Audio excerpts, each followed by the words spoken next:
In a pond, there is some insect swimming down. And in that pond, there is the stem of the lilies.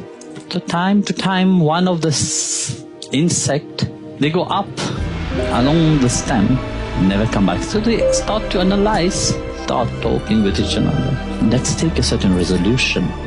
Once one goes up, they will come back and tell us what is happening and why they don't come back. So the next one went up, he was wet.